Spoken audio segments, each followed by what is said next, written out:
Now available in paperback and e-readers, Isis, Samurai Goddess. The goddess next door takes on kung fu killers in this action-packed martial arts Isis series adventure. Get Isis, Samurai Goddess in paperback and e-readers today.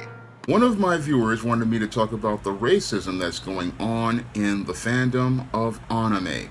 Now, anime is Japanese animation, and while there are a lot of black fans of anime, sadly there's a lot of anti-black racism going on in the fandom of anime that makes the entire fandom very toxic for black people.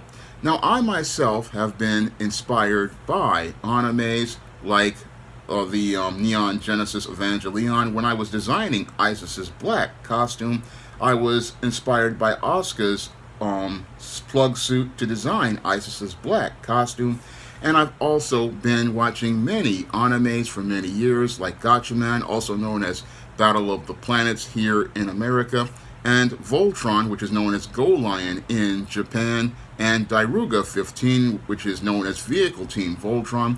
I have been watching a lot of anime shows and anime movies for many years, so I am a big fan of many of this medium, and that's why you see the Voltron Deluxes in the back, and why I also purchased things like the Soul of Chigoken Voltrons, because I have been watching anime for many years, and it just really pains me to hear that there is racism in the fandom of anime. However, I understand where that racism comes from, and it comes from the defeat of the Japanese in World War II. Now, when the Japanese were defeated in World War II, the U.S. dropped nuclear bombs on the cities of Hiroshima and Nagasaki, and when the U.S. dropped those bombs, it basically destroyed the spirit of the proud Japanese people, and as the Japanese people's spirits were broken by that nuking of those two cities, they quickly bought into the concept of white supremacy and reshaped their entire culture around the entire concept of white supremacy. So the Japanese basically bought into white supremacy, and that's what has a lot of them believing the same racist ideas that white supremacists believe, because they want to be accepted by the so-called dominant who subjugated them in World War II, and part of being a part of that dominant is buying into the culture of anti-black racism. Now, as Japan was rebuilding its culture, it was looking at images of black people in the media, not understanding that many of the images of black people were racist caricatures designed to degrade the image of black people. And this is why we see in many early forms of anime where the images of black people are designed to look just like the caricaturized images that racists created of black people to fit their stereotypes, such as the black brute, such as the mammy, such as the sapphire, such as the gollywog, and such as the coon. All of these images were the only media they had seen as related to black people, and this is sadly even though you saw many black men going to Japan as soldiers in World War II. What's sad is because the Japanese people were bought into white supremacy, they couldn't really see the humanized black people who were basically serving in the military and using those black people as models for characters. No, what they wanted was white acceptance, and this is why they bought into these stereotypes and put those stereotypes in their media. And again, proves the point that I had made about those who control the money control the media, and those who control the media control the narrative. And this is why we get to see these racist caricatures like we saw with Jinx on the Pokemon cartoon, a jet black character with big red lips, or the Mr. Popo character from Dragon Ball Z. These characters don't just look like black caricatures, they basically look like old racist stereotypes, and that's what's really disturbing about these images, in anime is that, again, we don't get humanized images of black people. What we got in the early days was a lot of racist images, and again, a lot of these racist images, like in what they, I think it's one called Sister Chrome. You gotta get these images again of black people that are just horrifying to look at, and you wouldn't have been able to get away with these images in America, but because Japan is a homogenized country that is bought into white supremacy, they are able to put these images in their media because the handful of black soldiers, they're not going to really push back. And the passport bros who travel to places like Japan, they're not really going to push back against these kinds of narratives because many of these individuals have different priorities. And because these individuals have different priorities, they're going to not push back against this anti-black racism that is deliberately put into much of this Japanese media. And they're not going to push back because they don't want to upset anyone. And that's another big problem as related to the racism that goes on inside the modern anime community. Now, when I was watching shows like Voltron and shows like Daruga 15, and many other shows like Dragon Warrior, I didn't really know when I was a kid that there was a lot of racism going on in anime. No, I was too busy enjoying the fights with the big robots or the sword fights, or like my cousin who was sitting there watching Dragon Ball Z, just getting into the characters, but we didn't know about the racism until I found out about the fandom.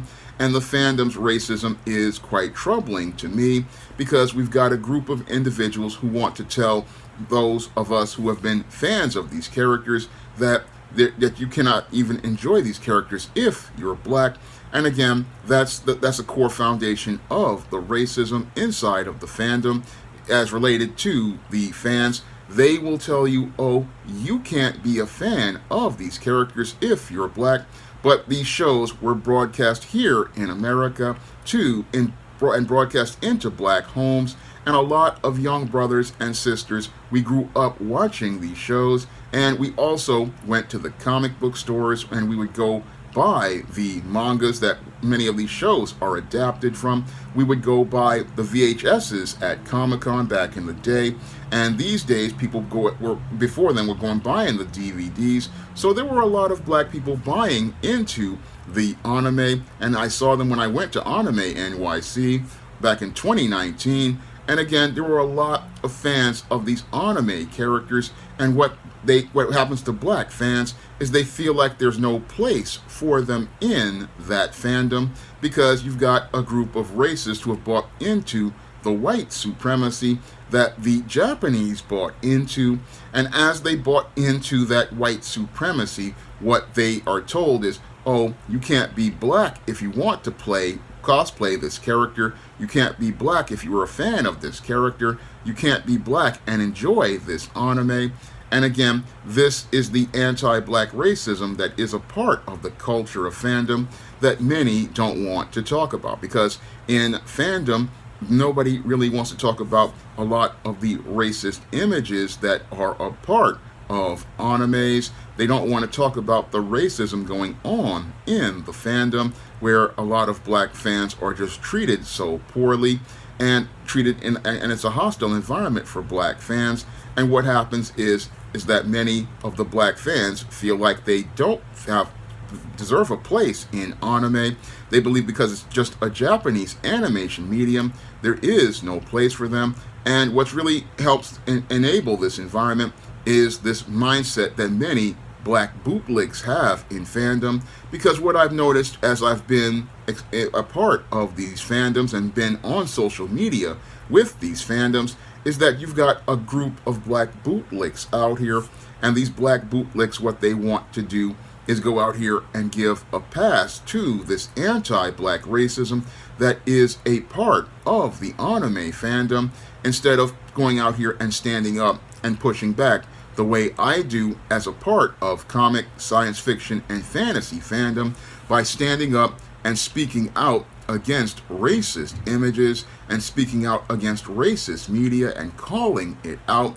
No, what we have are a group of black bootlicks who will just sit there and make excuses, go along to get along, and look to be trying to find some acceptance among the Asian and white anime fans. But what these people don't understand is by going out here and going along to get along, all you're doing is giving a pass to these white supremacists who are a part of the fandom, and all you're doing is helping to perpetuate and promote anti-black racism as a part of the anime fandom, and you're looking to go out here and support and promote those who want to continue perpetuating anti-black racism in the media of anime and manga. Because that whole mindset is the reason why we continue to get these kinds of images in anime and manga, and that's why black people who are creators like myself have to really stand up and start pushing back. And the way we stand up and push back is by going out here and demanding better content. Because I was watching one video on The Guardian where people were saying, oh, we have to ask. No, you have to demand, because these are your black dollars. And in order for you to show the value of your black dollar, you have to go out here and demand content that presents and reflects how you are represented in that media, because this is your money that you're spending on this media, and you don't have to sit there and be disrespected by narratives that are anti-black. That is what many black people need to understand about the racism going on in anime, because I know that there's a lot of fans in that fandom who are black who feel like they have no power.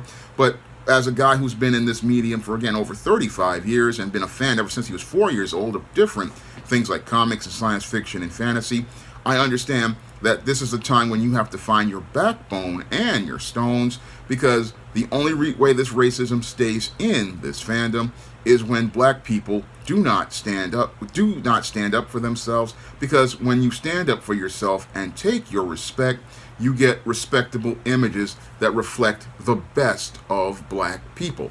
And this is something many fans of anime have to understand. If you want to get better images of black people, then you have to demand better, and you also have to vote with your dollar. And again, I'm seeing things starting to change as a lot of more self-aware black fans are coming into anime and manga spaces.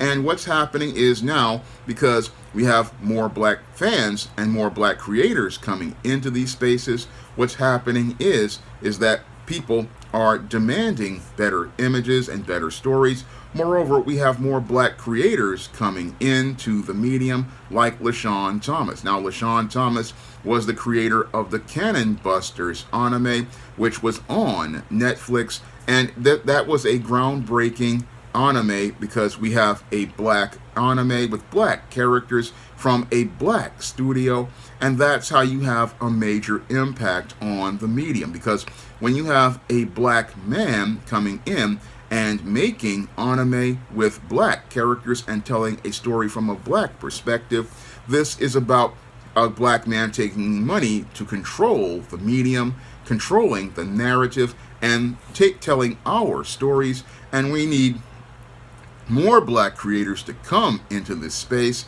Moreover, we need more black creators to come into this space with the right mindset, because one of the things that is hampered fighting back against this racism in anime are the black bootlicks and the black bootlick mindset that I've seen in many places. Because the black bootlick mindset is to, again, go along to get along with the anti-black racism, creating a covert contract where these individuals believe that if they go along to get along, they will eventually be able to get an opportunity to make an anime or get an anime greenlit in Japan.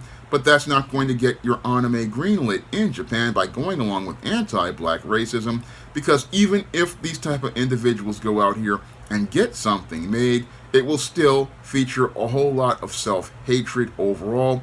And again, this is why black creators have to go out here and demand better, and go out here and present better product, because when we go out here and stand up for ourselves, when we go out here and stand up and make our own products, we can go out here and make media that reflects us, make media that reflects who we are, make media that represents a more balanced image of ourselves. And again, when we're telling the stories and you have the right mindset as related to telling stories and representing black people, you can go out here and make anime that shows black people in a positive light that is watched by people all over the world. And that is something that will go out here and really push back against the white supremacy and the white supremacist mindset that Japan was infected with after World War II. Because again, this is all about white supremacy and the impact of white supremacy on people's minds. That's what we get with many of the images in anime. That's why we've got all of these racist images, because again, a lot of Japanese people bought into white supremacy. And again, they bought into white supremacy even though they saw both black male and black female soldiers in the United States military. I mean, a lot of people saw black soldiers and a lot of people married black soldiers in Japan, but they still were putting out these anti-black images because they had bought so deeply into white supremacy. And that can be shown by many of the characters and why they have white skin and blue eyes instead of having Japanese features. They bought into it so deeply that they basically is like mirroring America. Now, some will sit there and say, oh, Japan isn't racist. No, Japan is filled with white supremacy. And again, that's why we got all these stereotypical images in their own media that was only shown in their own country for many years and did not get the balanced images that should have been seen. Because if you were seeing black soldiers for many years, there's no excuse for Jinx or Mr. Popo or that glistening black man in One Punch Man or any of these other caricatures that were presented in that media. No, there was no excuse for them, because again, if you've got black soldiers and black travelers who were constantly coming to the country, like I believe Jim Kelly had come there to learn martial arts, and many other black people have traveled to Japan, there was no excuse for it at all. I mean, I had written where ISIS had gone to Japan for many years and had trained and become a samurai.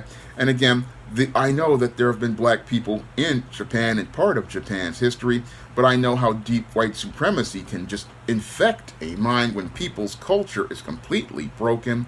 And that's sadly what happened in Japan.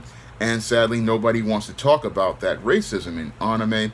Nobody wants to talk about it at all that much, because again, you've got a lot of black folks who have that same broken mindset that we got in slavery, the same mindset that many people in Japan currently have. And that's why we don't see much pushback at all.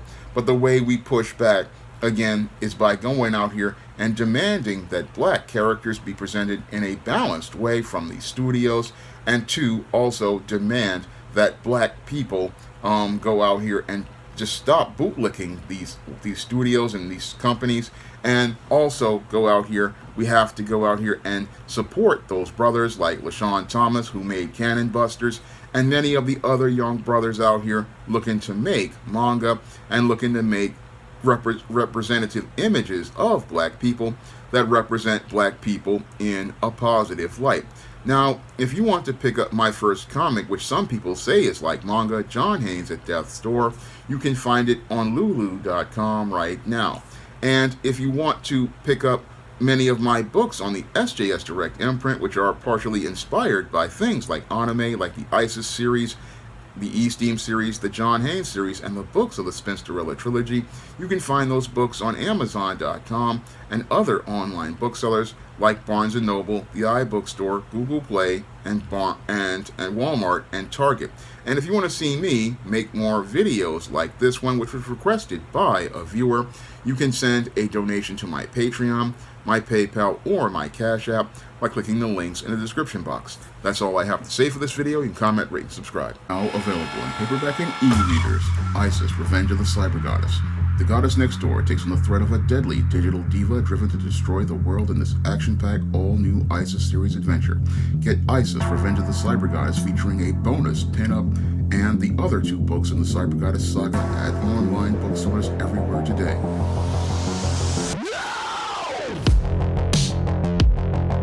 Now available in paperback and e-readers, E-Steam Horror of the Hyena Woman. Hell's aspiring angel takes on a wicked werewolf in this action-packed all-new E-Steam series adventure.